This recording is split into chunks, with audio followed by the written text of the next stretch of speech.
sarcasm may be used in the making of this video. Hey, everybody. Welcome to our panel show. So this is our second one. We're going to talk about, well, I say we because I know you only see me, but there's three people in the wings waiting to come in. And we're going to talk about a few things revolving around the Montreal Canadiens. Obviously, with the news yesterday about Jonathan Drouin being on a, how was it? He's on a leave of absence of, I guess, of indeterminate time, right? So we don't know when he's coming back. We're going to talk about that. We're going to talk about, obviously, the coaching job of Dominic Ducharme. We're going to talk about Marc Bergevin and maybe about how fragile their positions might be with the team. Amongst other things, we'll see how long everything gets to, how long it takes us to get to everything. I'm going to introduce everybody right now. I think if you watch this channel, you know everybody that's coming in. There's one person missing, so we'll start on the other end. Somebody that has her back to us, and hopefully she'll turn around. No, I don't know if she hears me. I'm going to bring in, okay, I'll change up a little bit. Okay, so right now, got Shamir in here with us. Everybody knows Shamir. Shamir lives in the big city of Ottawa. He is not a Senators fan. He is a Montreal Canadiens fan. He's been on this show many times. Well, not this particular show because it's just starting out. But he's been here many times, so hopefully you guys know Shamir. And while we wait for the other two to be ready, I just want to say hi to Daryl, Shazam. I don't know if you guys are here because they put in those comments really early. Matt Outdoor, hey buddy, Entertap, Jacob Casola, and Honkin' Antelope. How's it going, guys? Nylander and Matthews scored again. Are they playing tonight, really? Or was last night? I'm going to bring in, and hopefully she's looking and paying attention now. Everybody knows that, everyone knows Luna. Hey, Luna, how's it going? Hi. I was trying to make an entrance. I was going to swivel around. Oh, okay. Hello. Well, there you go. You just did it. Awesome. Luna's in the room. And we got one more guy in here. And if you watch this channel, you will definitely know Jeff. Jeff might even bring out certain emotions at times. And I don't mean anything about how he looks, but Jeff tends to sometimes bring emotions out in people. Jeff! That's what I'm here for. We're very well represented here. Jeff is in Nova Scotia. Shamir is in Ottawa. Luna is in the big city of Toronto, not my favorite city, in Toronto, and I'm in Montreal, so we're spread out a little bit. Yeah. And we're going to talk about our favorite team, the Montreal Canadiens. I guess which one will we? You know what? I'm going to start here. So there's 8 games remaining. They are playing 3 games against Toronto, 2 against Edmonton. Those are going to be tough games. They got 2 against Ottawa, which you might not think would be tough, but Ottawa's playing really good, and they give Montreal fits. And then we have that 1 game tomorrow against Winnipeg, which, the way Winnipeg's playing, might be our best chance to win a game. So here's my question. Realistically, do you think Montreal can win 4 of these last 8 games to kind of secure the fact that they're going to be a playoff team and not backing their asses into the playoffs? And so what do you think? Shamir, we'll start with you because you're on top here. What do you think? Yes. Well, I mean, before I give my prediction, I just want to say that after last night's game, I decided to rock my Leafs jersey. That's not a Leafs jersey, though. It's a Canadian jersey. Yes, it's one of the Centennial ones. What year is that from? 1910 to 11. That was between their blue with the white C and their Barbara Pole. Yeah. And it was a 1910. So that's their second year in the NHL. Yeah. Yeah. Awesome. Okay, so what do you think about their chances? I think that they can just do it. I think that they can win 4 games somehow and just make it in to the playoffs with the last spot there in the division. Luna, what do you think? Hello. We're kind of held together with duct tape and a prayer right now. But I do think they can pull it off if they put some fucking effort into it. So I think they can. It's just a matter of like, do they want to? Jeff? No. I don't see anything other than disappointment lately, so Heartache and disappointment and dreariness. yeah. You know what? Jeff and I I won't get fooled again. Jeff and I usually disagree a lot on a lot of things, but we're not going to disagree here. I think they're really going to have trouble to get those 4 games. And I'm afraid, just like Jeff, I know from last night's discussion, I'm afraid they're literally going to back their asses into this playoff spot by a hair. And that's kind of... I still think they're going to make the playoffs because I don't think too. Vancouver or Calgary are going to do enough to make it. But they're going to make it look like they might not get in, though. They're Like, you know? We're Now- going to be chewing fingernails for the last game. Now, they have these. Okay, so 3 games against Toronto, 2 against Edmonton, 2 against Ottawa, 1 against Winnipeg. Which games do you guys see them winning? Who do you think they can beat to get these 4 games? Shamir, we're going to go back to you because you let off. Okay, I Put you on the think, spot there.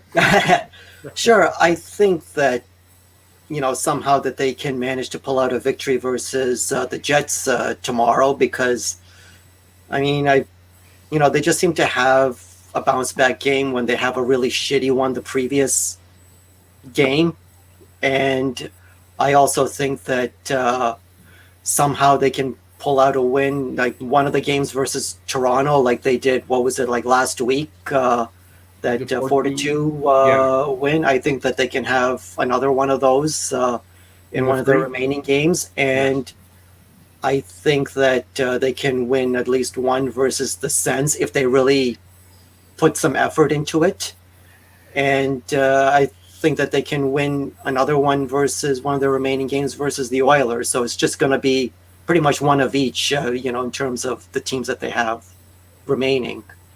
Luna, what do you think?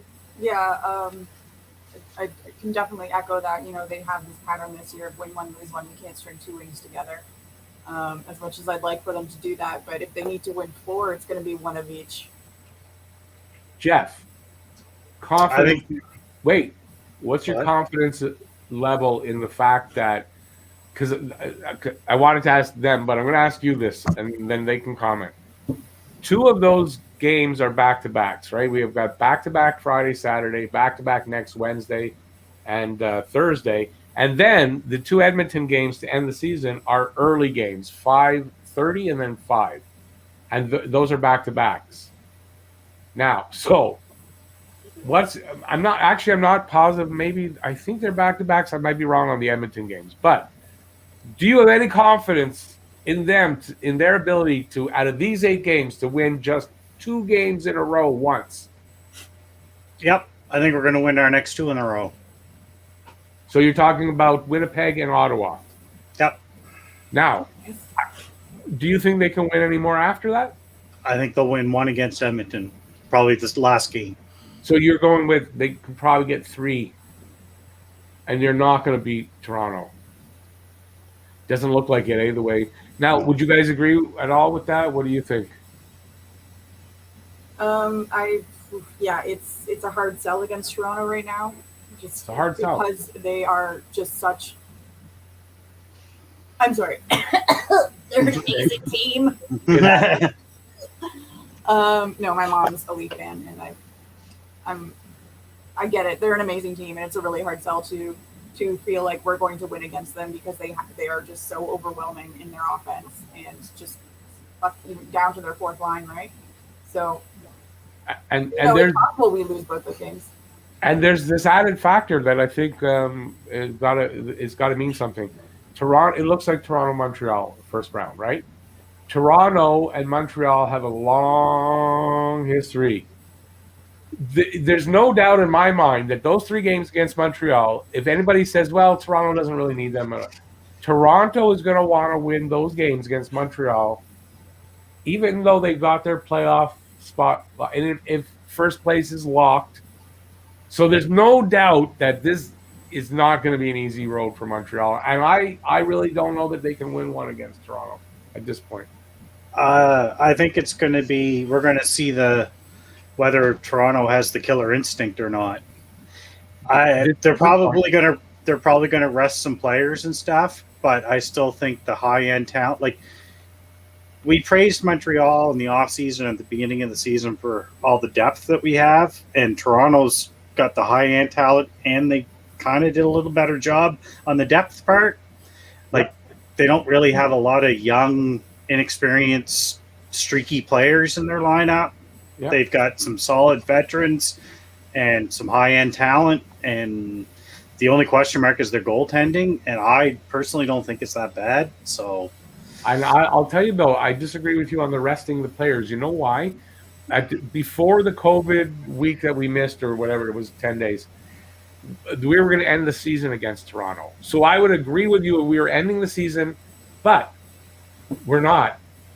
I don't know if it's their last games, but we have 2 more after. I think that they are going to try to knock Montreal out. And I think it's a possibility that those 2 games against Toronto could be very decisive. And I don't know that they're going to rest people. Maybe, I don't know. I don't think they want to lose against Montreal this year if they can avoid it. I still think they're going to do the responsible thing and rest some players. Like, so then we might win one or 2 against Toronto. We might win that. I still don't think we're good enough to beat them now. Now in playoffs, it's totally different. Like we were talking about that last night. Like it's a totally different conversation once the adrenaline gets pumped up for the playoffs. Plus, they'll have a week off, so they'll have some time to heal and rest. Well, I think. Yeah, so will Toronto. Carey Price is the. Hopefully the common denominator here for a hopefully Montreal upset. Okay, which hopefully is very much possible. So let's talk about that for a sec. Price, Ducharme was asked in the press conference that they had about Price when he'd be ready. He's not ready yet. He said he's doing. How did he put it? He's like trending up on the tests like they give for the concussion, to see if you're ready to come back. But he's not there yet, and they said hopefully he'll be on the ice in a few days. Kind of vague. So for me, I'm worried because if you remember, I don't remember what year it was exactly, but Price was injured. They kept promising he'll be back, and then finally, he ain't coming back. I'm worried about that here. I'm not. I think he'll be back. Okay, Shamir? I think that he'll at least be back for the playoffs. Confident in that? Yeah, I'm confident that he'll be back for the playoffs. I'm not sure if he'll be back before the end of the regular season, but I'm fairly confident about playoffs. Luna, what do you think? I mean, as someone who's had multiple concussions and has gone through those tests, I don't have the best doctors in the world working on me or a $10 million contract, but it took me a long ass time before I was able to do physical things again. And it's not only skating, it's honestly just walking around. Right. It tires you out. Standing up, right? Standing up. Just doing any physical activity. Like, I don't know how these athletes come back within like a week after a serious concussion. It's baffling to me. So the fact, and I don't feel like we've ever heard this before. Like, oh yeah, no, he's doing fine. He's trending upward on tests. Like normally it's just like, upper body injury, don't worry about it. Like they keep that to themselves. So that kind of concerns me that he's actually saying like, oh, these concussion tests, he's doing good on them, kind of thing. Like that. But he's not passed them. He hasn't passed them yet, though. Yeah, that's what I mean. Like I've never heard that language from a coach before about a player who's been confirmed to have a concussion. So that is a little concerning that he might not come back from that. Right, and it's we're only 2 weeks away from the end of the season. The only thing that kind of says to me that he might be is that it's not like 2 weeks and then 2 days later you're into the playoffs. They do have that week off. 3 weeks, there's a good chance he can come back. But you got to consider his age. You got to consider I don't know. Has he had a concussion before? Do you guys know? I'm pretty sure he has. Yeah. So I don't think it's an issue with him. considering the hit he took to get a concussion, it might be an issue. Considering, the hit he took for this particular concussion, it was a whiplash. That to me signals re-injury. Right. My second concussion was like nothing. Someone hit me in the face, but my neck went back. Right. And that's what injured me. It's your brain jiggling back, and because you Right. had that injury before, it's very easy to re-injure yourself. That's right. One concussion, and then you're kind of prone to them, which we saw. Like, look at Sidney Crosby and stuff. Yeah. So, anyways, I'm concerned whether or not he'll be ready, and even if he is ready, whether he'll be at kind of full speed, kind of thing. Yeah. Let's just look at a couple of. I've been ignoring the people in the room. Hey there, Max. Petty, go Habs, go. Automatic 123. Hey, I haven't seen you in a bit. Good seeing you. Let's see if we can get one that we are talking about. Okay, we don't need an update. Yeah, okay, I can't find anything. Sorry, guys, but when I'll get around to it. We're going to talk now about something that happened yesterday. Jonathan Drouin announced that he was leaving the team on a leave of absence, indeterminate amount of time. So we don't know. Quite frankly, we don't know when, and we don't know if Jonathan Drouin will ever play a game again for the Montreal Canadiens. So by that, simply meaning that, no, I don't think he's going to retire, but I think a lot of what's going on with him is he's having trouble handling literally the pressure of the fan hate. That's all of us and everybody in the room, all the stuff we talk about when we talk about him. So, do you guys think possibly Jonathan Drouin might sort of force a trade here? Not that he necessarily wants to, but it might be forced because he's not handling the pressure.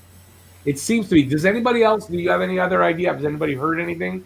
Because as far as I know, it seems to be he's having the pressure of being a French player in Montreal and not performing and getting the hate from the fans. I mean, I understand it's kind of a different level of scrutiny in Montreal, especially with a French player.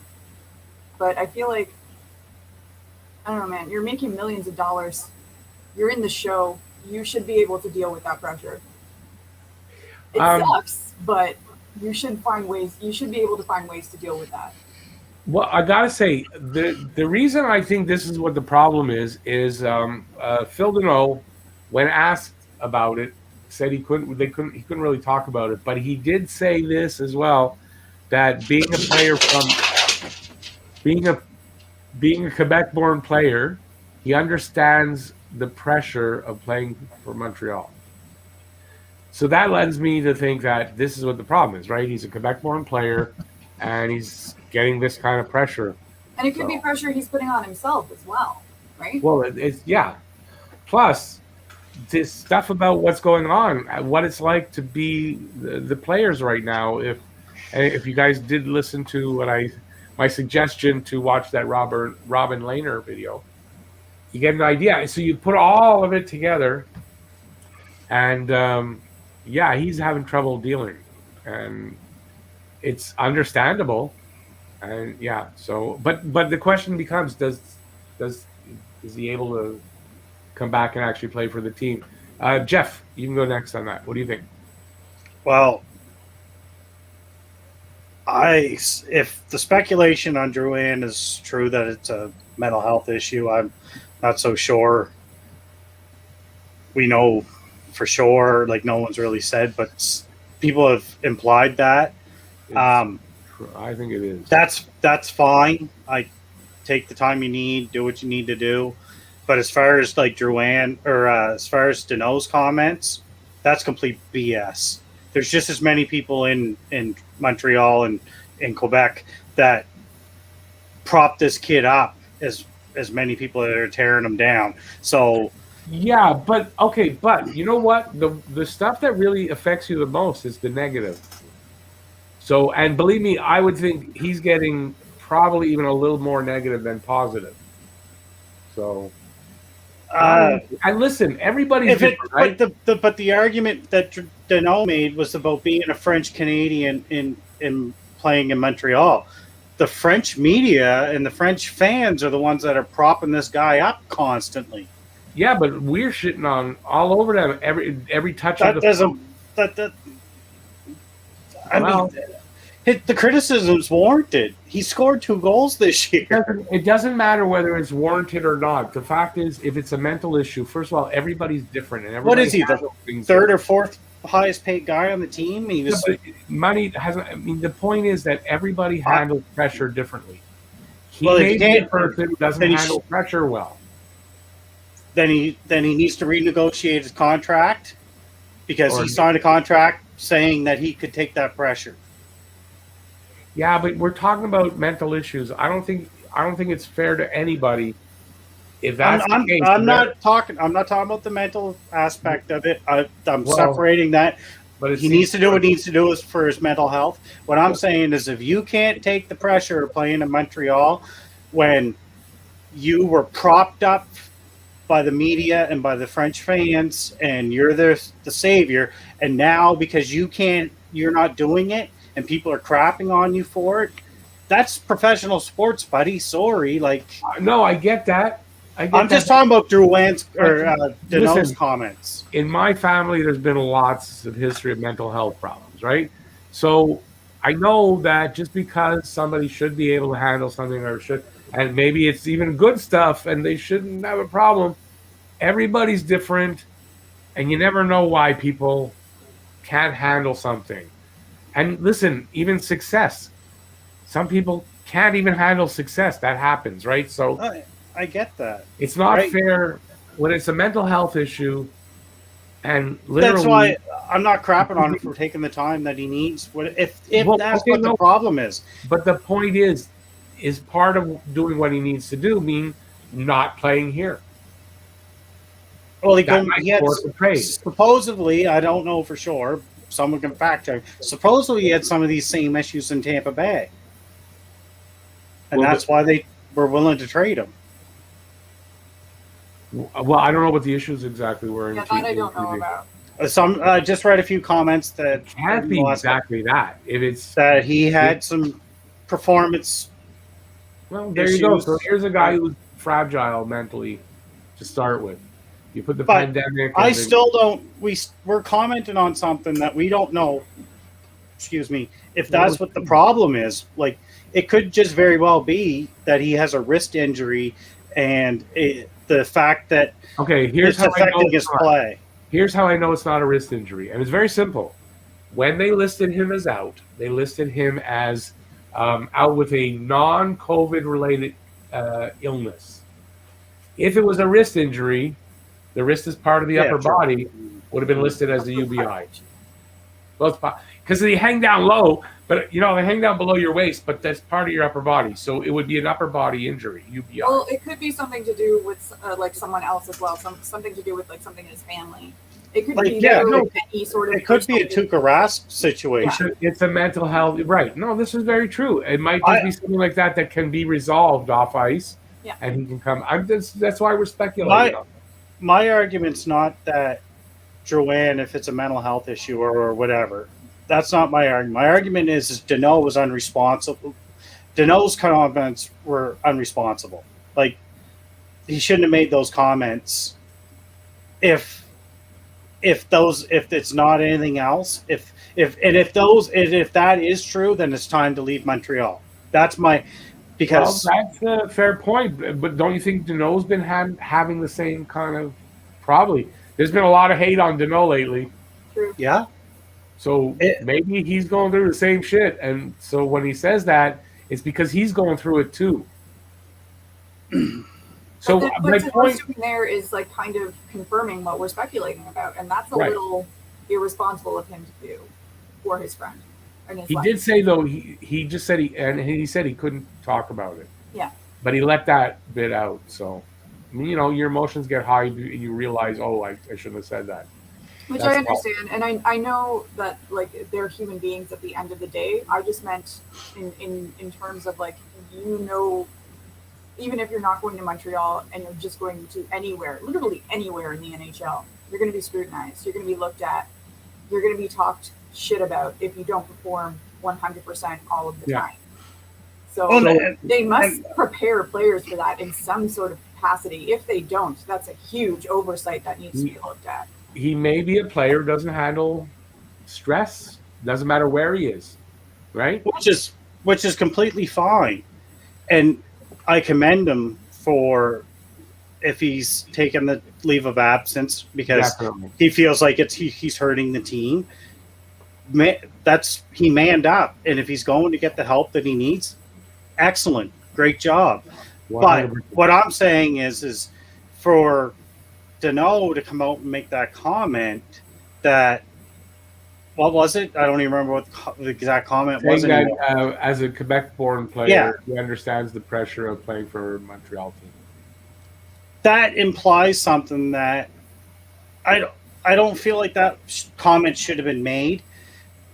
That's the part that it shouldn't have or should have or shouldn't have. It was made, and the fact that it was made kind of gives you an insight into what might be going on. And again, he could have been talking about his own feeling of pressure of playing for your home province. He could have just been talking about himself. Like, I just, if Drouin can't handle playing here, then you do. We did it with who was it? Zach Cassian. We did the same thing. Couldn't handle it because of mental health and addiction problems. It wasn't. The human thing to do, not the business thing, not the hockey thing. The human thing to do was to get him out of a situation that he should not be in. Right. And if that's the case, then I expect the same thing from the Montreal Canadiens because they are a class organization. Well, this is what I'm talking about, right? This was my point. This is why I asked that because you're right. That's 100% right. When it comes to mental health issues, you can't. You got to be gentle about it. Even if you don't like somebody or whatever, he's a human being. And if you don't treat people like human beings when it comes to mental health issues, boy, it's not going to go well. Yeah. If he needs to be somewhere else, then maybe he needs to be somewhere else. It might be best for him. And it wouldn't hurt the team. We all know that. We've all been talking about that for how long now? But how do you trade a player like that? That's the thing. I don't know how you trade a player who's having those problems and may have had those problems now in two places. That's going to be tough. But he did the absolute right thing to do, and I hope everything for his sake, is better. Now, if everybody notices, and I don't know if you had, in the top left corner is Shamir. He's very quiet because Shamir is here mostly as my bodyguard. And listen, you can see. I got some really cool glasses for that. I'm telling you, man, he looks like he's just, don't fuck with Rick. Don't fuck with Rick. I have to point that out. Awesome. Yeah. Awesome. Elton John glasses. Ooh. Elton John. Well, that's what I think of. Those won't intimidate anybody, but I thought they were cool. All right. No, they're cool. They're cool. And then after I protect you, Rick, you can be wearing those Elton John glasses and sing "I'm Still Standing." Right? Yeah, there you go. If I could sing, that would work. But it doesn't. I don't think anybody wants to hear me sing. Definitely doesn't. Okay, let's move on to the next topic since we're having so much fun on these personal things. All right. So we all agree, and I think, like, if you put up a poll, do you like the way Dominic Ducharme is coaching this team? I think that would be, like, the no's would be like 95%, if not higher, right? Would you guys agree with that? Luna's gone. We don't know where Luna is. Well, I mean, there was a coaching change. I hardly noticed. Right. So, no problem. So, what do you think? What do you think his fate is for? I guess you could even say this year, although I don't think they're going to make any kind of changes this year. Again, what do you think his fate is for next year? And do you think Marc Bergevin's fate is tied, kind of, to what happens with Dominic Ducharme going forward? Who wants to start? Raise your hand. Okay, Jeff said something first. He's going to say. I think public opinion might come in here where Jeff Molson's forced to do something he probably doesn't want to do. Right. And I think if Bergevin has to, because we have to remember that Ducharme is interim, that he's never been given. That's right. That's actually a good thing because he gave him the interim term and said it was his job to lose, and that's an important point. Go ahead, He's the interim, so that plays a part into it because that's kind of like a scapegoat for Bergevin, and there's a lot of built-in excuses as to why this season may not have been a success that Bergevin could probably skate by on. But I think if Ducharme does come back next year and they come out of the gate slow, it could cost both those guys their jobs. Yeah. Oh, yeah. Next year. Yeah. Yeah. I can see that. Okay. Shamir's been super quiet. Shamir. Last night I did say that if Montreal misses the playoffs or gets swept in the first round, then I think both of them could very well lose their jobs. If they perform better than expected in the playoffs, let's say get past the first round, I think that might be enough to save their jobs at least temporarily into next season. But I think going into next season, if they somehow manage to survive without, putting in a strong playoff performance, I think they will be on a very, very short leash. Luna, what do you think? Yeah, if they don't make the playoffs this year, it would be so easy for us to make the playoffs, and if we don't, it's like you've purposely done this. I don't understand why or what's going on. But yeah, no, I kind of agree with Jeff. Like, I feel like if they at least make the first round, then they'll keep Ducharme around, and if they turn out slow, we'll probably see them both gone by December. Jeff, you commented first. My turn, eh? Yeah, I think first of all, as long as they even back into the playoffs, they're going to survive to next season. I'm not, I think Ducharme's leash will be very short. I'm not so sure yet how short Bergevin's leash will be from Molson. I'm not convinced that Molson's going to fire him if next year he has to make a coaching change. I think if it was like this year, well, Ducharme's got to go and he's got to make another coaching change, you kind of got to change Bergevin at the same time. Well, okay, so now saying that, in order to keep his job and to ensure, he's going to have to make some moves in the offseason. You got to expect there's going to be some moves. We know there's signings and all that. If his leash is short, Bergevin, do we see like much movement and signings, and who makes those decisions, do you think, at that point? I don't think that the team really has. I don't think Bergevin really has much flexibility right now. As long as 2 or 3 players are taking up somewhere in the region of $25 to $30 million, because Bergevin already convinced Molson to spend to the cap, and it could very well be that this season might end up being a step back compared to. Well, in some ways, I don't think in all ways, but in some ways it is. Yeah, it could performance-wise because we had such high expectations. Yeah. And with the off-season moves, which have done well so far this season, but it's just a lot of the core veterans that have not really been up to par this season because of injuries or other reasons, contract renewal statuses and all of that sort of stuff. So I just don't know if there'll be much room to make a whole lot of moves without moving one of the big contracts, especially in this flat cap era that's going to stay around for maybe 3 to 5 years. Right. Well, here's the thing, though. you've got expiring contracts in Armia, Danault, Tatar. So there are things that can be done here. Like, Yeah, there's money that's going to leave.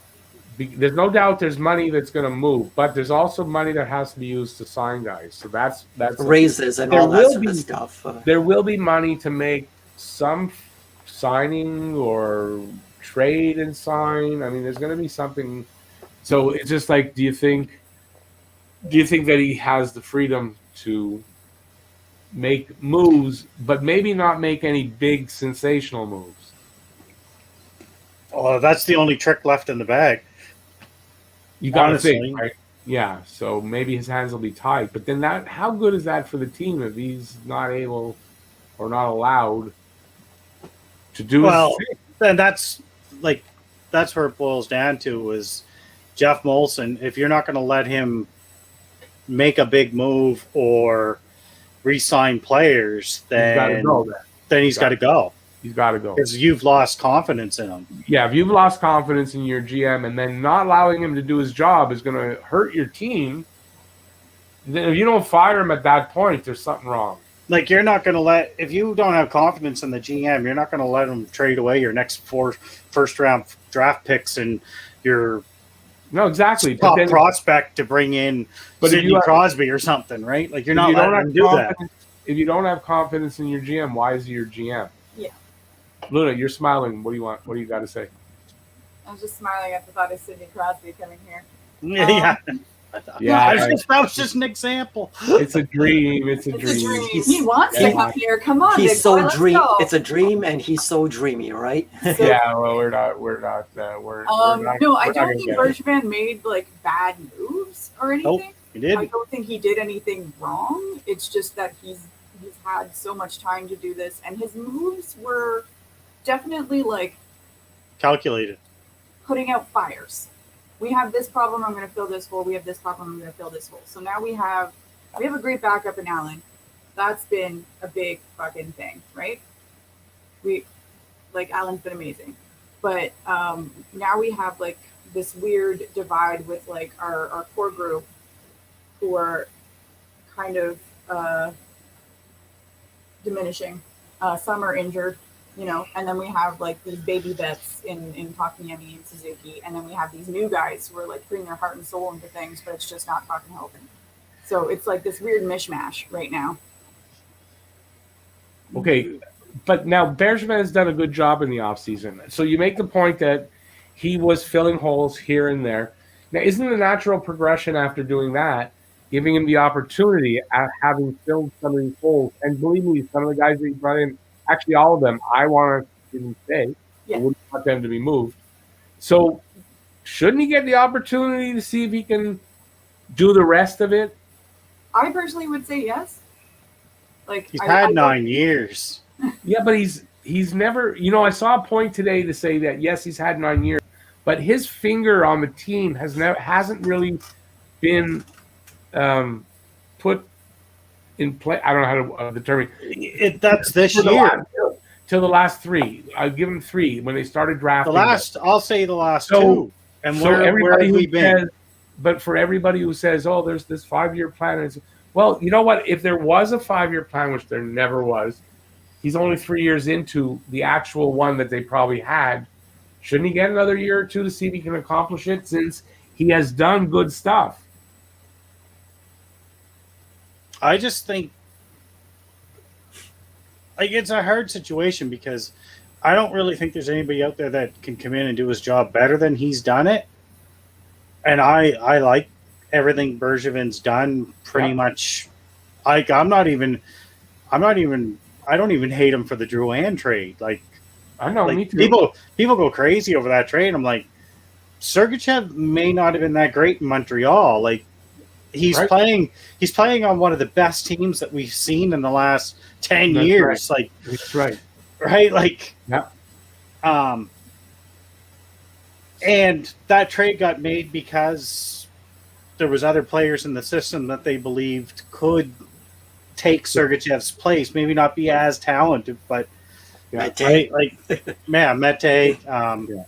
Right? Yeah. But anyway, like, it's just I'm not a Bergevin hater. I just like usually GMs and coaches don't have a very long lot. Like Right. they don't get don't- along. They're hired to be fired.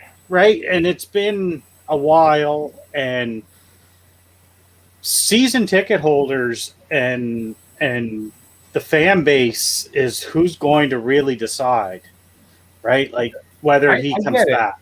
But this year he got the Edmondson, which is just like Sherrod, and we didn't get the puck mover, right? We didn't really. But I kind of say, like, I think that Ducharme should be on a short leash.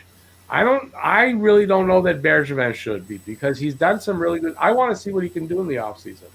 I think he can fix some of the things he didn't fix. I'll put it that we could be a very different team next year. He's proven he can make some very astute moves and bring in good players. He hasn't finished yet. Here's the thing. That's how I see it with Ducharme. I like Ducharme. I don't think he's supposed to, like that. I was expecting him to. But here's the thing: why are we so lenient on Kotkaniemi and Suzuki? We're like, oh well, they need time to. Ducharme is literally the least experienced guy in the NHL. Because good point. No, I'm going to give you that. But we're willing to give Drouin and give Suzuki and Kotkaniemi all the time they need, but yet we're going to fire the coach because he had a bad half a season in a shitty situation. Okay, and that's fair, and that's why he should be on a short leash, maybe, and maybe even on a short leash. Give him an opportunity. And when I say a short leash, let him do. I want to see what he's been touted to do. I haven't seen that. And then, did you guys see Hockey Junkies video today? Actually, what? I don't remember it now, but I know it was funny because when Rick told me how he wasn't feeling very good today, I said, "Go watch Hockey Junkie. You'll feel better." I did. I did. Halfway through, my friend Pat called, and I was talking to him for an hour. So I don't know. I didn't retain it. No, he did a video on Ducharme today, like basically. Oh, I didn't see that. Like he is brand spanking new to the NHL. He is dealing with a team put together with duct tape and a prayer. Yep, I remember now. And then he put up the lines for that game against Toronto and was like, "What the fuck do you do with this? How do you expect somebody to win with this lineup?" Yeah, that's fair. But at the same time, on the to play contrarian here, which is my favorite role, this Montreal's strength was supposed to be their depth, and it's been absolutely untrue, absolutely false, fake news. Our depth has not helped us at all. Yeah. Not lately. It did at the beginning of the season. Not lately. Like, we're not scoring any more goals because of our depth, and we weren't scoring goals when we had everybody healthy. So the only time everybody keeps pointing, oh, look at that first month of the season. Well, that was a small sample size. The whole season has been the greater sample to take. So that was the anomaly. This has been more the norm. It just now we're dropped even lower than what the norm was about 7 or 8 weeks ago. I don't know. I'd argue that this year is pretty normal. And that's the other side of it. That's the past 3 seasons. Exactly. And that's the other side. If you want to bring in the rest of it and talk about that, this has been the norm for this team for a decade. Can't score goals. Yeah, I mean, like, really, they fell off a cliff scoring goals. It's insane, anemic. So, I mean, here's an unexpected question I wasn't planning to ask. I said in my review video about, and I got kind of shit about, he's here too, I think, ASE, said I was overhyping Caulfield by saying I think he's an NHLer. I see an NHL player there. I'm not overhyping him by saying that. I didn't say a superstar. I didn't say elite even. I said an NHL player that has potential to reach a lot higher. I also think he should stick around. Now, I wasn't of that mind to start because you don't know what you're gonna see when he finally plays, right? I see a guy that can stay in the NHL and be no worse than a decent NHLer with a high ceiling because he's young. So, do you think that Caulfield can actually? And I'm not talking really this year, but you think next year we'll start seeing some help that way in the offense department from a guy like Caulfield? I don't have to ask Jeff. I know Jeff's going to say. I think we've doubled down on it. It's what has to happen. It's not a question if or what. It's what has to happen. Okay, but I agree. But are you at least encouraged? And you might not be, but I hope that Luna and Shamir agree with me. Are you at least encouraged from, even though it's 2 games, it's a small sample, I get that. But the kid looks like a real NHLer. He thinks the game right. He doesn't look nervous as a young kid. He looks small like sample. I just said it, but I see an NHLer there. We said the same. We said the same thing about Kotkaniemi, and then we had to send him to the AHL. Still see this, yeah, but you know what? A little different. Kotkaniemi looked nervous on a lot of nights. He didn't look ready, 100%. KK looks to me to be ready to be an NHL player, and I think he can develop his scoring because of that. He's not going to be struggling to be doing the right things. He seems to be already starting to do the right things.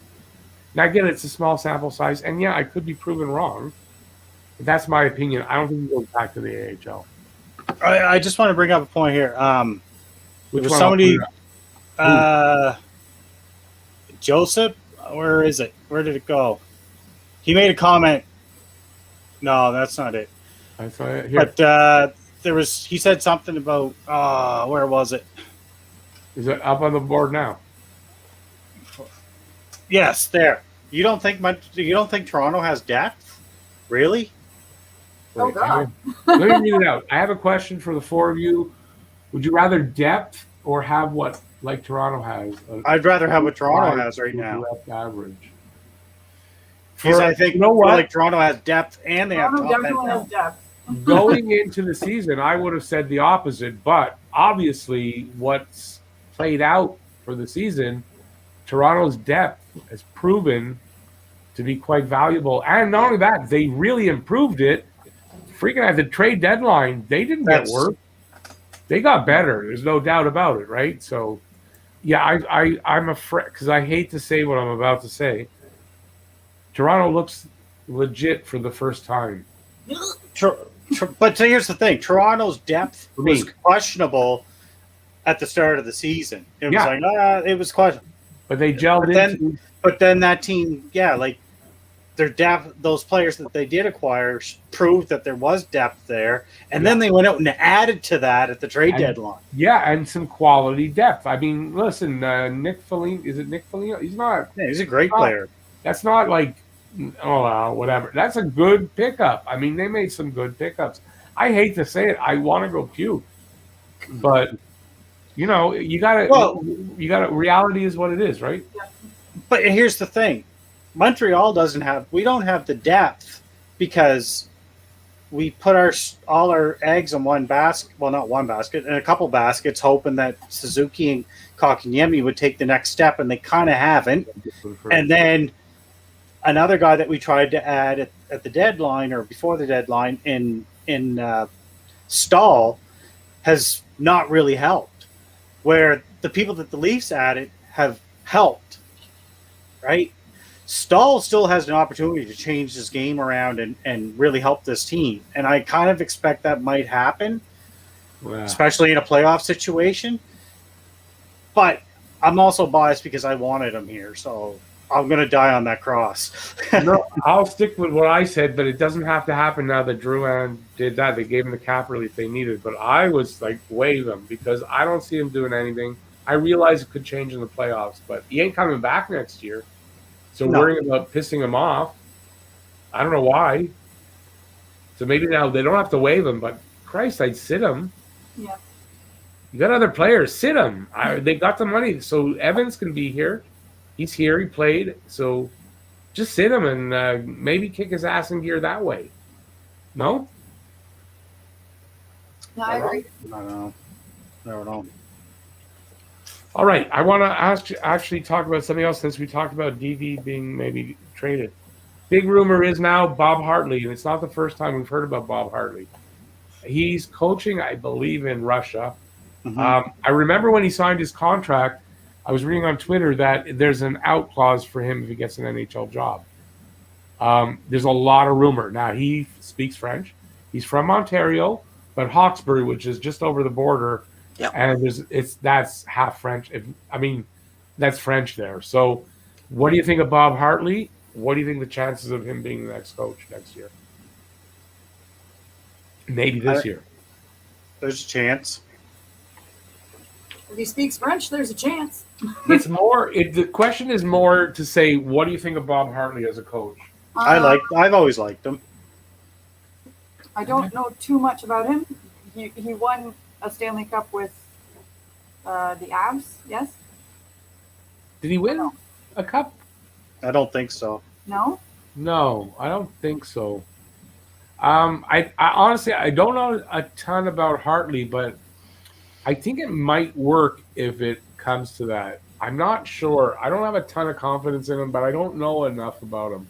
I know he's had success. I just don't know. I don't know.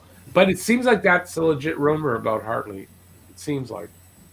But the rumor, I mean, say a legit rumor is kind of funny. It's like an oxymoron, right? It's what's a legit rumor? Oh, I want to go back to another comment because Joseph, or I don't know how you say it, Joseph, I guess. I don't know. Yeah, Joseph. Okay, maybe Toronto wasn't a good example. Think more of the line of Edmonton where they get a big lead by a few guys. Would you rather a team like that or Montreal supposed death? I would rather have what Edmonton has. They got two of the best players in the world on their team, and they actually are young, dynamic. The only thing that's really kind of hurting them is their defense, but it's starting to get better because the players are getting better as they get experience. Edmonton is trending up, where Montreal is. We're not trending down. We're same every year. Okay, so let me ask you this then, with what you just said. So you seem willing to. Now I know you like Edmonton, and I don't know if there's a little bias there, but you seem willing to say, "Yeah, I like what Edmonton's got. I know we need to be a little bit more patient with them, but I'm willing to do that." But we're kind of not willing to do that here in Montreal. Because we don't have McDavid and Draisaitl. Okay, we don't, but we do have some really nice pieces coming up. A little bit more patience. KK Suzuki in 2-3 years should be where they should be hitting their ceiling or right there. But they'll never be McDavid or Draisaitl. Well, you know what? Well, wait a second. You know what? That's not fair to say. I know that it doesn't look that way, but they have not hit their best. We don't know what their best will be exactly. McDavid's pretty much been one of the top players in the league since his first season. McDavid is McDavid. There's not, is there another McDavid? There's not. But that's what Jeff's saying. Like, yeah, he will never be McDavid because McDavid is McDavid. But it doesn't. Okay, but there's other teams that are winning that don't have McDavid. Yeah, that's what I'm saying. Like, he doesn't have to be an amazing player. He will never be McDavid, but there's other teams out there trouncing the Oilers that don't have a McDavid. They might, and another point, they might not be point-a-game centers or players, but what if both of them are regularly 65 to 70-odd points? Regularly, both of them. Then we're still having We're still having the same conversation for as long as they're here. No, we're not. Yeah, we are. No, that's an upgrade in what we got now anyway, and we're more able to compete. But it's not really a huge upgrade over what we've had in the past. Know how many guys out there that are getting 70 points are considered consistent good players. What are you talking about? Okay, say Suzuki is the next Bergevin in Boston. Unless we have the guys around him putting pucks in the net. Well, we got one of them potential. We have potential, right? But we do have one, and that is Caulfield. We have guys in the system coming up that. So my point was. But a little But more the- patience. but the bill of and goods- the rebuild's not necessary. but now you're moving the goalpost because before this year you were saying Suzuki was going to be that player. Well, he's shown this year he's not that player yet. Yeah. I'm not saying he won't be, but now you've lowered the when- standard of what he is. When I started in grade school, I didn't know how to read. As I went through, I learned. But no, Same what I'm here. saying is just like, I'm why are we learning as I'm going along. a 60-point player unless you got Two like of them. a bunch How of them? many teams have 1-2 combination that are consistently, say, 70 points a year? That's what he's saying. Like Every team that wins the Stanley Cup. 60-point Oh, player. there you go. So I'm saying, if these guys do that, you just confirm what I'm saying. But they also have, most of them usually have someone that's a dominant player on that team. Well, The only we're team that- building that. We're building that, and that's all because I don't of feel them. we are. Yeah, well, I do though. Shamir, feel what like do you we're- think? I think we're putting way too much stock into Shamir's these players. Shamir's busy protecting me from Jeff in case Jeff gets mad. Yes, I just think that well, yes, it looks nice what Edmonton has, but so far they've just been built for the regular season. They haven't been able to make it True. over the playoff hump, just like we haven't either. Whenever we do make the Not perfect. make the playoffs, because even in the RTP last year, I mean Edmonton, they just looked really disappointing, considering like the expectations that they had. So I'm not ready to say that that I would rather have what Edmonton has right now, because right now, based on what we've seen the last few seasons, they just look like a team that's built for the regular season and not Right. necessarily the playoffs. I don't know about this year's Right. playoffs. Maybe they Right. might, Right. take that extra step. But right now, I just don't really know whether or not I would say that I would prefer to have Edmonton in terms of Stanley Cup winning team right now. It's just based on what we're seeing in the regular seasons. Anybody else got it? No? Nobody else has that? Oh, right. No, I don't see anything wrong with Here's a another bit. I'm curious. Stephen. I'm curious who you guys think will be protected for the expansion draft. I should hope they would protect Allen. I don't know how. Well, no, it depends. They could protect Allen, but Price would have to waive his no movement and be exposed. Yeah. See, that's Because they have they're not gonna do that. They have to expose one goalie. They have to. There's no choice. And he has to have played this season. Go Primo? I don't know if one game's enough. Primo doesn't qualify. Yeah. And Primo doesn't qualify anyway. That's right. Anybody on an entry-level contract, you don't have to protect. Right. That's the thing. It's like Now, they can't I really think protect Allen because they're not going to give up Price unless Price No. specifically.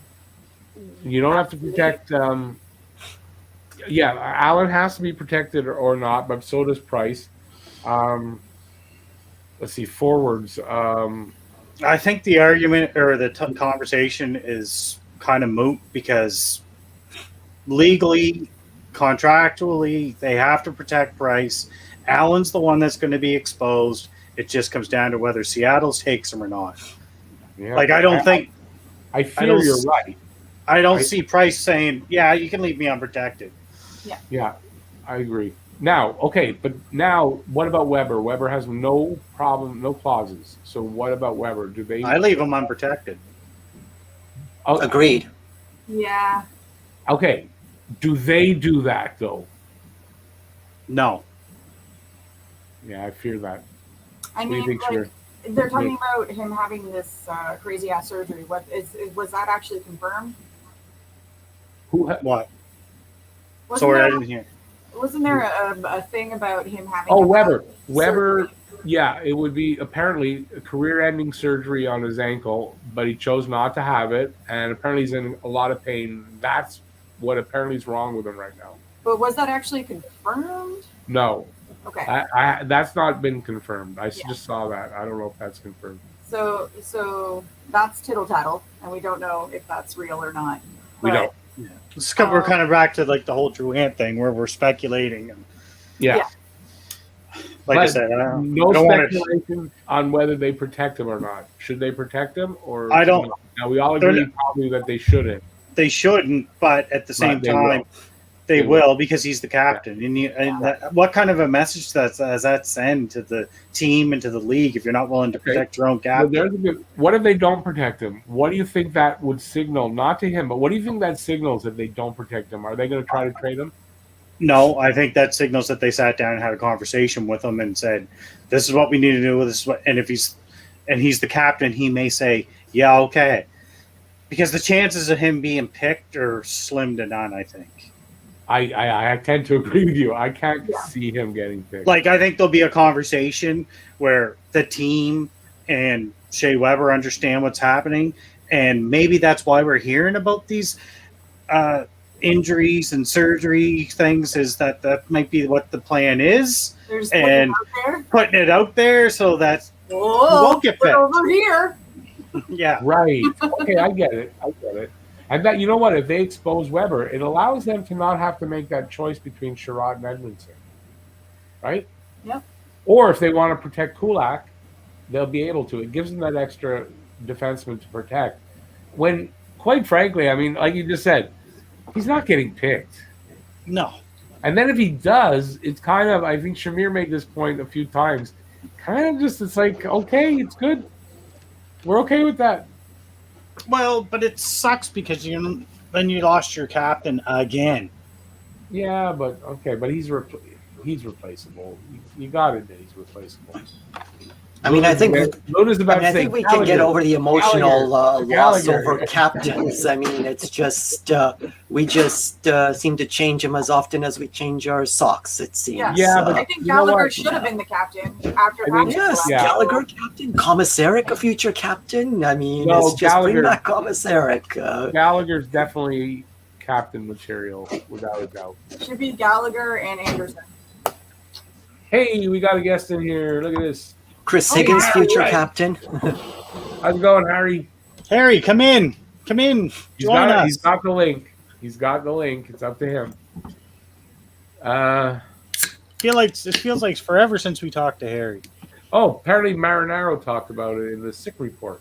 Oh, Reported on Weber. So this not confirmed, but I mean, I don't know. I still Marinaro's feel a like it's pretty Tittle good- title at this point.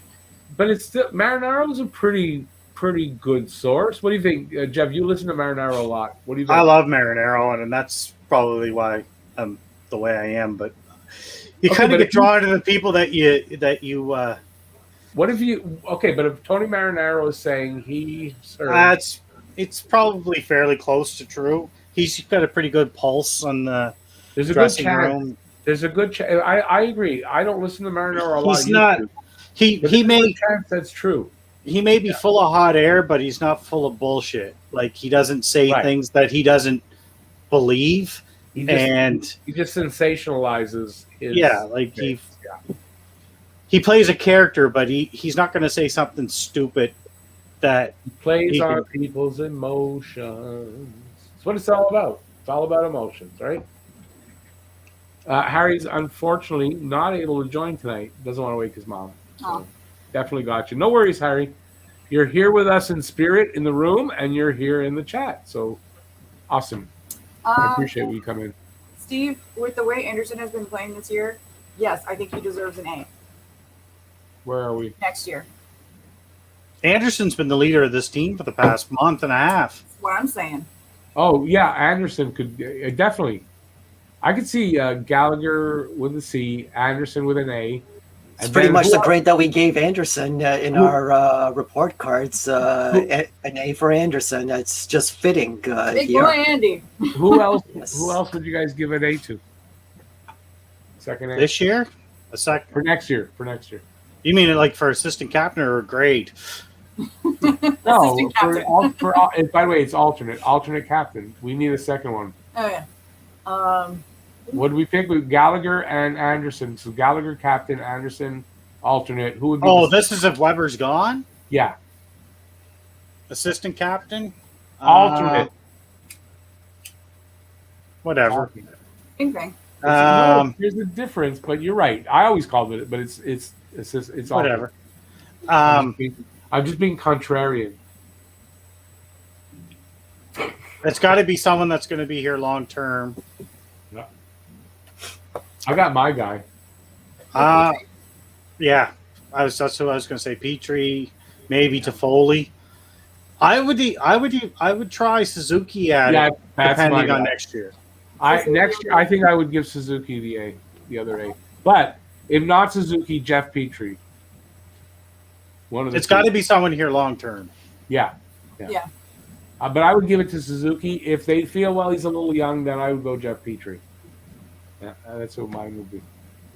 You guys out there, if you want to give your guesses, we'll put them up if they come in.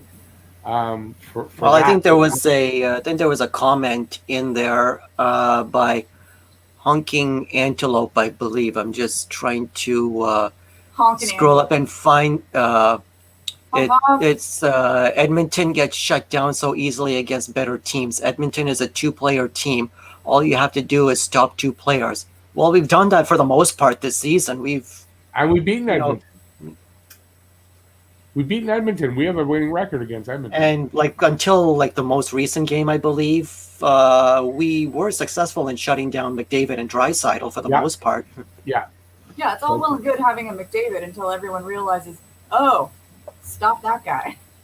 And but then you see when McDavid says, "Okay, fuck you guys, game's over," and he decides that happens 1 out of every 8 games. Right. You can't tell me on the games where they've held him back, he hasn't wanted to not be held back. Yeah. Right. No, so he can't always do it just on will. He cannot do it himself. There are games. I'm telling you right now, I would rather have McDavid than anybody on our roster. Without a doubt. I'd love to have him, but just he. I'm not saying. I mean, sure, but he's not automatically going to lead us to the promised land. He hasn't done that with Edmonton so far. Yeah. Well, I got to tell you, if you believe that Montreal's a little bit more well-rounded than Edmonton, that he could do a lot. I don't see much difference really. They're ahead of us in the points. Yeah, well, we're missing. And they started out like crap. And I said earlier, so far in the regular season, we've seen them do well, but it's just we haven't seen them, get over that hump in the playoffs. They got the goaltending when Mike Smith came in, and they supported him by scoring, which we're not doing with Allen. Yeah. So there's a difference right there. I want to go back to another comment here, just kind of go back. Massimo, he said he wouldn't give Toffoli the A, not a chance. Now, why not? He's here long term. I don't. You know what? I don't necessarily disagree with Massimo. Shut up. I don't really think of Toffoli for the A. I don't really think of Toffoli for the A either. I would definitely consider it. I don't understand why I wouldn't even consider it. Well, I don't know about. Yeah, okay, I would consider it, but I don't see him as an A. There's other people I put before him. I'd say that, but I definitely consider Toffoli for sure. Maybe KK. No, but again, I think KK will one day hold that, but I don't think yet. And probably the same with Suzuki. It might be a little early. So. Yeah, that's why I think Petrie. Okay, where else are we? Anything else from here? But here's the thing: I would rather have guys that have come in here this year and shown that they can lead and do it game in, game out, where Petrie hasn't really done that. Well, that's why I said Anderson first. Yeah, Anderson, and I said Petrie too, right? But at the same time, I feel like the leadership group of this team is actually kind of what the problem is.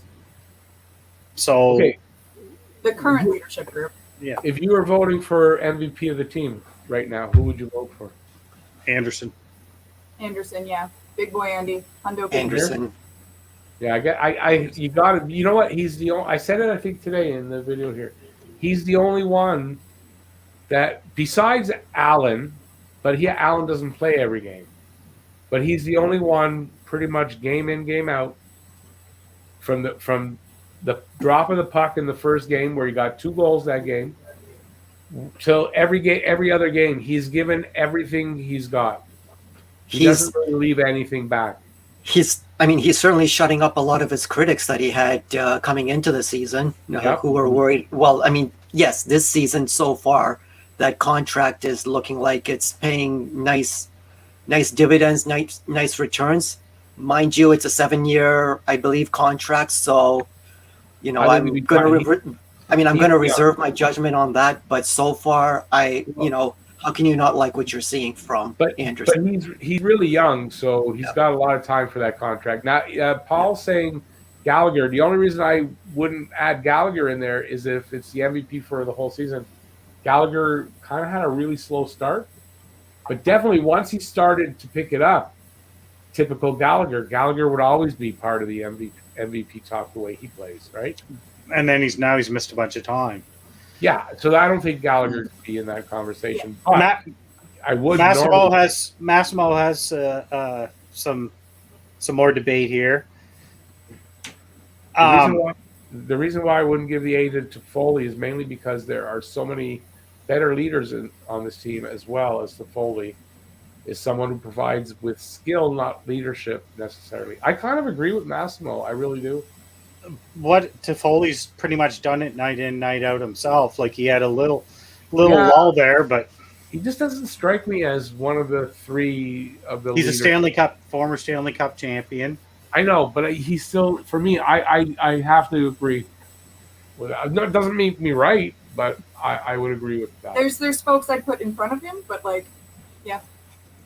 yeah, exactly. I mean, yeah, exactly that. If whatever reason those other options weren't available, then I could see it. But I think there's other guys on the team. The more I think about it, maybe it's because people are challenging me on it. I've picked Toffoli over Petrie. just because we're saying not to. Yeah. You dick. Yeah. Mr. Contrarian. Love it. Jacob is saying he'd give it to Edmondson. That's interesting. How is the king? Paul, how is Gallagher the MVP? He played like crap for the first 3 weeks of the season. Then he played really well, and now he's not playing, and he's not going to play until hopefully the playoffs. Yeah, I think if he was still playing now, I would agree with that. But when he was playing, yes, he was. But even when he was playing, you could make the argument for Anderson. Definitely. Anderson's given it his all every single game. Yeah. It didn't mean that led to success every single game, but he did the Gallagher thing where you just don't stop trying. So considering that Gallagher missed all that time and he was kind of not very good at the beginning, and Anderson's been here the whole time, I think Anderson definitely would get it over Galley for just that. Canucks lose again tonight. Well, don't expect the Canucks to win much. They started out okay, but considering what they've gone through, their energy level they must have run out of gas completely. I think, anyway. Jeff, look at their record without Gallagher and with Gallagher. There was a graphic up. Oh, well, that's without a doubt. And that's been the same thing. You have to play all the games, or a very large portion of them. Yeah, for MVP. But that Gallagher thing, I mean, that's been true pretty much every year since he's been here. Yeah, any year he gets injured, they go on a slump without him. We're not arguing that Gallagher should get it if he played the whole season. We're not arguing that. And also, this is a made-up thing that we just made up and beat. And we're just making it up. Don't worry about it. We're talking about who's actually playing. Gallagher's not playing. Max says he wouldn't mind if Byron goes to Seattle. I don't see. Would you think Seattle would pick Byron? Silence. Dead silence. I don't know. Not straight up. Hey, what's that? Not straight up. You'd have to put in a sweetener in there. Well, so you're saying that if they said, "Oh, listen, we'll give you this guy, pick Byron," that's the only way they'd pick Byron? Yeah, just a lot like how like when we put Byron on waivers, like how many times this season now, and nobody's really taken him for free. It's just getting in that sweetener that Say they get to Montreal, they need to start building towards the floor. They haven't done that yet. Gallagher could be a good. Byron could be a good Man. choice. I guess I'm not a Montreal Canadian fan. I don't understand why everybody has all this fucking big love affair with Brendan Gallagher. He's a great player. He has a ton of heart. He is not our best player night in, night out. Yeah, but you know what? We give him a lot of credit for that effort that he gives. We're talking about Anderson. You're agreeing on Anderson. It's the same. I'm just reading the comments. I'm getting annoyed. Anderson, yeah, he has a heart and spirit. He plays 110% every single night. Does he put up points every single night? No, but he is consistent in his 110% play. And if you're talking that's about fine. Consistency on the team, it's Brendan Gallagher. Yeah, without a doubt. Yeah. Brendan Gallagher does not. Do you think they'd be winning these games right now if Brendan Gallagher was playing? Seriously? Yes, I seriously think they would have at least we're done. I'm out. Wins. I'm out. There's no way. I'm not saying they're going to win all of them, but they would have at least 3 more wins, and that's 6 more points. And right now, points are precious. They're precious. I think there's a.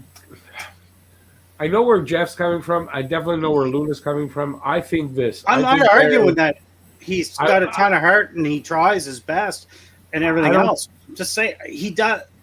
I don't think it's a lock that they would have won more games, but I think that there's a good chance that we would have an extra couple of wins if Gallagher was in the lineup. That's what I'm saying. And who knows what those other wins lead to. I think there's a good chance. There were some plays around the net and stuff. I think Gallagher could have scored on those. Not that would have happened exactly like that, but you know what I mean? I think he would have got some of that kind of action going. There some of the games, all we needed was a goal. Could have changed everything. Yeah.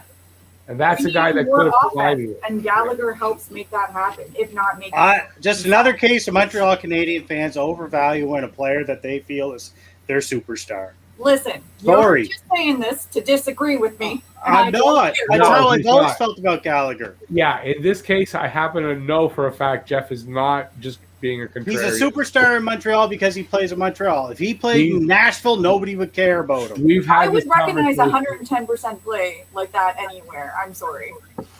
But Jeff's not wrong. Gallagher is not a superstar. He's not an elite player. That's fine, Paul. He is what he is. I love him. I love the determination of that guy. But at the same time, he's not that guy. He's not a Matthews. He's not. Definitely not. But we love him. If we need a goal at the end of the game, I'm putting Gallagher on the ice. Definitely. Yeah. But I would hope that we'd had somebody else that was just more efficient at doing that than him. Right. But he's still going to be on the ice no matter who else is on the ice. Gallagher's out there. He's a heart and soul. Yeah. He's a never quit. He's everything. Never quitness. When you're looking for a goal, I love it. In the end, you need a guy who doesn't quit going for it. That's the whole key. And on a team that lacks consistency, you think you'd appreciate it. Okay, I do appreciate it, but I don't make him bigger than what he really is. Right. If he was in Colorado, he'd be on the third line. Well, he's a goal scorer though. If he was in Toronto, he'd be on the second line. He's not a playmaker. He's a goal scorer. He gets to the net and he scores. With better people getting him the puck, he'd have more goals. I don't think he'd have the assists to be an elite player or a superstar, but he has the goal-scoring ability. Yes, and he gets to the net and he makes shit happen. Morgan, I don't think. Fuck off, Morgan. I don't think. What? It's well on record. I don't think Carey Price is the best goalie in the world anymore. Yeah, I mean, this is Morgan. This is just inaccurate because we've had this conversation many times, and Jeff has been very consistent on it. Very consistent. Even though we disagreed on whether he should be traded or not back then, I get it. It's not the same thing as what you're saying there. That's not the same thing. No, I don't. Everybody can attack me. I'm fine with that. I'm just. We're not talking. No. The people are in the comments that are saying I'm getting whatever. That don't bother me. I'm just. That's what Jeff gets paid for. Yeah. Is this like your face? But Yep. really, like, I get it. Brendan Gallagher is our best player. That says more about The team. Jeff just froze. Jeff just froze, but I'll continue what he's going to say because Jeff, you froze and you missed it all. But it says more about the state of the team than says anything about Brendan Gallagher. yes, exactly. Like I agree with that 100%. Yeah. Well, I Like, don't. seriously, I think he's like an elite player, but I don't think we're overvaluing him. Like he's not an elite player. I don't think he's an elite player. is Oh, what I right. said. Okay, right. I don't think he's an elite player. He's definitely not in like a Matthews We're category. not overvaluing because of I the don't think we're overvaluing him because he's a very important part of the team, and not only like his point production, it's that he gets in front of the net and he fucks it up and makes shit happen, and then his energy is infectious. His 110% Right. is infectious. He gives it to the rest of the team, and that's why I think he would make a great captain, and that's why I think he's an incredible part of this team. And he never stands on his laurels. He's always trying to go for a goal. Always going for a goal. That's something I like about him. He doesn't. Well, I had 20 goals. I can coast. He doesn't coast. no, he never coasts. And That's it's rare. You could look at a game and say, "Wow, Gallagher had a really bad game. Was an idiot or whatever. He wasn't trying." It's rare you could see a game like that from Gallagher. there's times where he takes stupid penalties because he's It doesn't got a make him the reputation. MVP, but it doesn't make him the MVP. That's Well, not currently because he's not playing. well, it's a big reason why. Yeah. Now, like another player that I'm sure this is going to get a ton of hate, but I always thought Gallagher was a little bit better version than Nazem Kadri because he did that for the Leafs. He was that type of player for the Leafs. I don't know Kadri enough. I haven't watched him enough to be able to.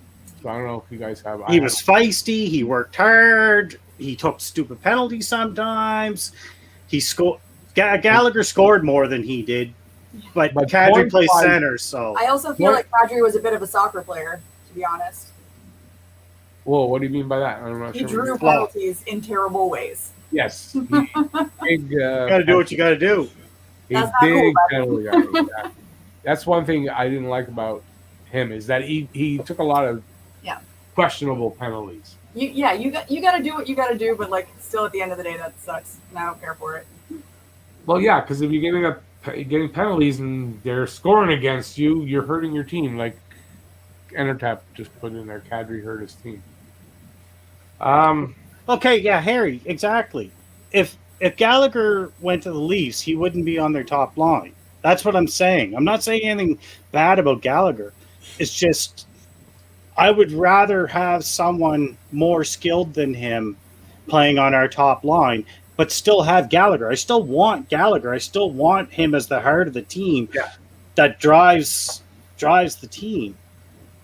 Right? Like that's I think that's where people are attacking me. I'm not saying get rid of Gallagher. I want him, but I want someone above him. Well, no, you said we're overvaluing him, which I don't. We are overvaluing him. Habs fans do that with all of our players. Yeah. We overvalue him constantly. Well, I'm going to say every team does it with their players. It's not just Habs fans. Every team does it. No, I mean, it's just sometimes it's like, you know what it is? Kind of like it's they say a broken clock. Like I said it to you the other day. It's right twice a two day. times every day, right? So I don't even know what my thought is, but it's the same thing here. They're gonna get it right every now and then. and that's another problem with, like somebody just said, that it is an issue with Gallagher. He does get a lot of injuries, but that's because of the style he plays. It's a no holds barred type of hockey. Oh yeah, without a doubt. Which is not like I appreciate what he does. I appreciate his style of play.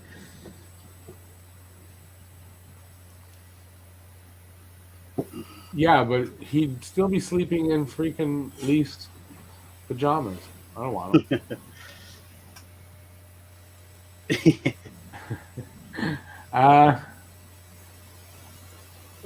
Hit the wrong one. We are overvaluing Gallagher. He's the heart and soul of his team. On the ice, he busts his ass every single game. He is 100% our MVP. He's the reason we stay competitive. And he said we are not overvalued. I read it as overvalued.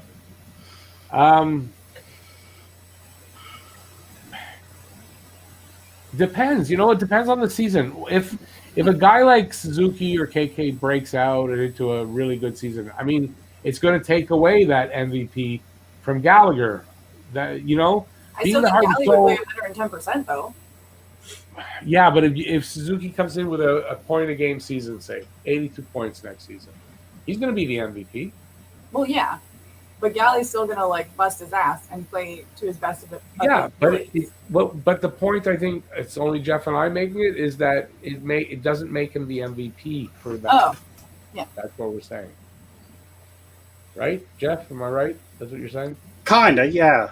Like, I mean, I wouldn't say he's the MVP this year. My argument would be is that this year Gallagher's not the MVP because he's missed time. He didn't have a very good start to the season, and Anderson plays a similar style.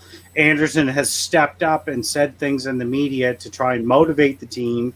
He's taken on a leadership role in Gallagher's absence, which is really hard for someone to do, stepping onto a new team, especially when Gallagher is the heart and soul of the team. I just feel like Anderson, in my opinion, Anderson is the MVP this year. What about when we're forgetting? And he plays a similar style to Gallagher. Okay, but what about a guy that doesn't play a similar style but actually puts up very similar numbers to Gallagher?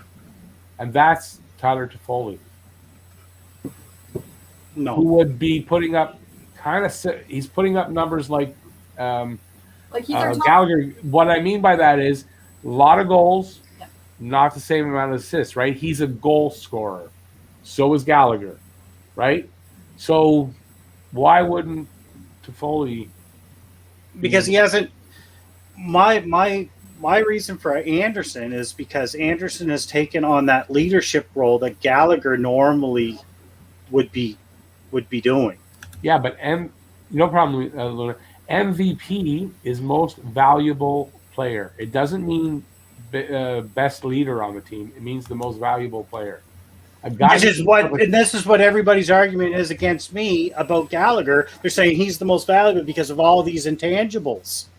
I'm saying Anderson is the most valuable player to me this season because of those intangibles plus what he has done on the ice, production-wise. That puts him in the running, but the point production-wise puts Toffoli in the running too. But he hasn't stepped up as the leader and done all the same things on the ice that Anderson has done this year. What about if we look at game-winning goals?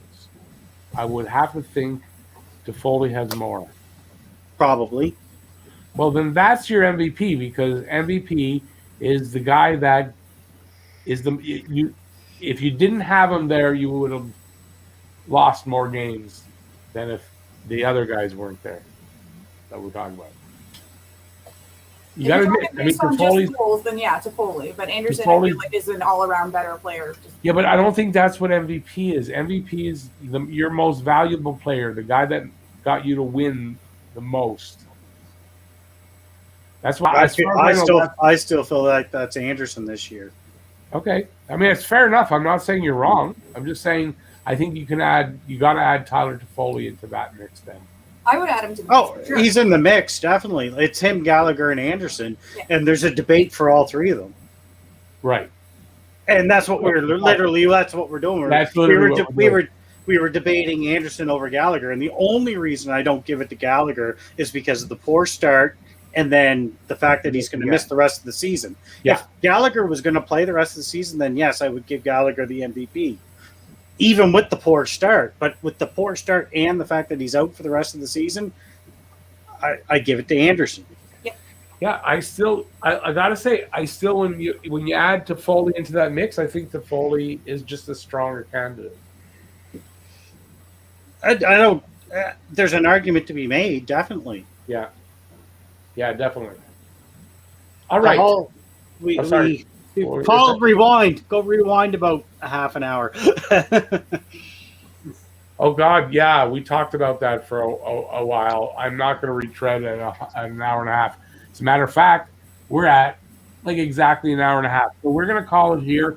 This was a really great show. I want to thank, first of all, my 3 panel guests, my regular panel guests. Thank you so much for being here.